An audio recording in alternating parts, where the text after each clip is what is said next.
जय श्री राम। कैसे हो राम के भक्तों। आशा करते हैं कि श्री राम जी की कृपा से आप और आपका पूरा परिवार कुशल मंगल होगा। श्री राम जी की कृपा सदा ही आपके परिवार पर बनी रहे। जय हनुमान, जय बालाजी महाराज की। दोस्तों, आज इस भक्त का अनुभव देखने के बाद आपको पता चल ही जाएगा कि हनुमान जी की भक्ति और हनुमान चालीसा में कितनी शक्ति है। और जब प्रभु की कृपा होती है तो बड़े बड़े असंभव कार्य भी संभव हो जाते हैं। आखिर ऐसा कौन सा घोर संकट आया था इस भक्त पर और हनुमान जी ने कैसे उसकी सहायता की है, आइए जानते हैं इस वीडियो में। और ध्यान से इस अनुभव को देखिए और समझिए। जय श्री राम। मैं अपना नाम गुप्त रखना चाहती हूँ। मैं झारखंड के बोकारो सिटी से बिलोंग करती हूँ। मैं बचपन से ही बजरंगबली जी की पूजा करती थी और फिर मैं अचानक से बजरंगबली जी की पूजा को छोड़कर दुर्गा माँ की पूजा करने लगी। ऐसा इसलिए कि मुझे लगा कि शायद लड़कियाँ उनकी पूजा नहीं कर सकती। फिर मैं बजरंगबली जी के साथ जुड़ी अपनी शादी के बाद जब मैं प्रेग्नेंट हुई। उस वक्त मैं बेंगलोर में थी। मेरी प्रेगनेंसी की शुरुआत में डॉक्टर ने सब सही बताया, पर जब 4.5 महीने हुए और मेरी सेकंड अल्ट्रासाउंड हुई तो उसमें डॉक्टर ने बताया कि मेरे बच्चे का फोरहेड स्लोपिंग है। और उन्होंने पूछा कि क्या आपके परिवार में ऐसा फोरहेड किसी का है। ये सुनकर मैं बहुत डर गई थी क्योंकि उन्होंने कहा था कि ओवरऑल डेवलपमेंट सही है।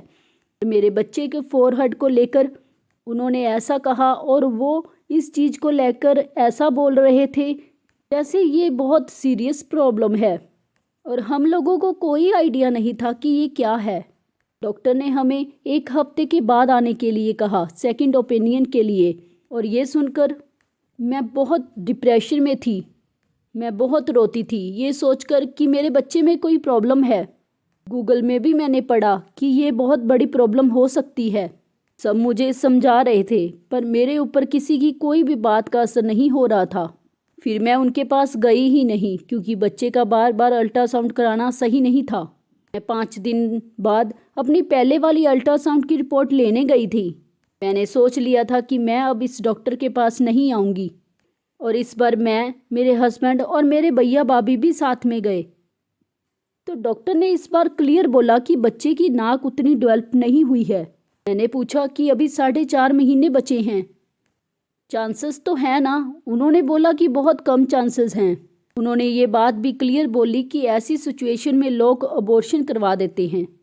ये सुनकर मेरी हालत ख़राब हो गई, पर मेरे भैया भाभी और हस्बैंड ने समझाया कि ऐसा कुछ नहीं होगा और उन्होंने मुझे हिम्मत दी।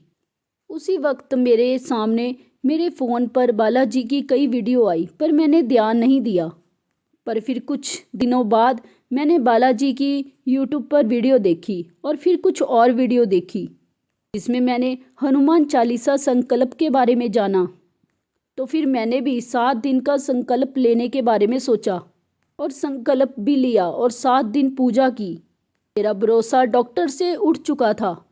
मैं होम टाउन आ गई और सोचा कि यहाँ अल्ट्रासाउंड होगा तो बच्चे के फेस को लेकर जो सवाल थे वो सब क्लियर हो जाएंगे।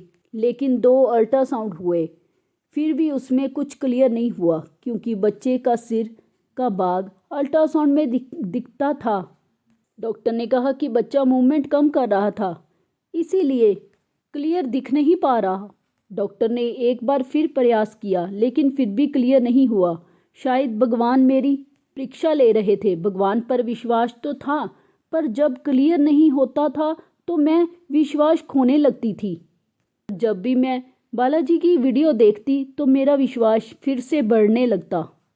बालाजी के चमत्कारों की वीडियो देख देख कर मुझे हौसला मिलता था। भले ही बच्चे के फेस को लेकर डॉक्टर क्लियर ना हो लेकिन बच्चे का ओवरऑल डेवलपमेंट सही बता रहे थे डॉक्टर। फिर फाइनली वो दिन आया जब मेरी डिलीवरी हुई दिसंबर 2023 में, वह भी नॉर्मल, जिसके लिए भी मैंने बजरंगबली से प्रार्थना की थी कि मेरी डिलीवरी नॉर्मल हो जाए और मैं 7 दिन का संकल्प पूरा करूंगी। फिर मुझे उस वक्त बच्चे को नहीं दिखाया गया, नर्स लेकर चली गई फिर मैंने अपनी मम्मी से पूछा और मेरा पहला सवाल अपनी मम्मी से यही था कि मम्मी, बाबू का नाक कैसा है। मम्मी ने कहा, प्रभु की कृपा से सब अच्छा है और बाबू बहुत प्यारा है। और मैंने फाइनली अपने बच्चे को देखा जो कि बहुत प्यारा है, और ये सब बजरंग बली की कृपा से ही संभव हो पाया। इवन डिलीवरी के टाइम भी कुछ क्रिटिकल कंडीशन हो गई थी, तो मैंने अपने बजरंग बली से प्रार्थना की थी कि मेरा बच्चा ठीक हो तो मैं 108 बार हनुमान चालीसा का पाठ करूंगी। और हनुमान जी ने मेरी सुन ली।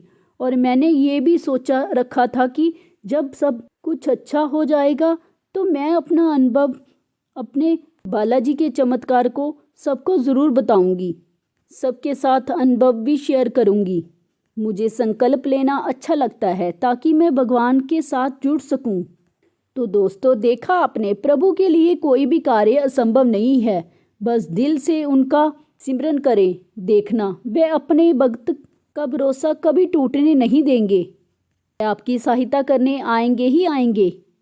तो ऐसे हैं हमारे बजरंग बली। तो आपको बालाजी का ये चमत्कार कैसे लगा, हमें कमेंट बॉक्स में ज़रूर लिखकर बताना और जय बालाजी ज़रूर लिखना। वीडियो अच्छी लगी तो और भक्तों के साथ भी शेयर करना। जय बालाजी महाराज की।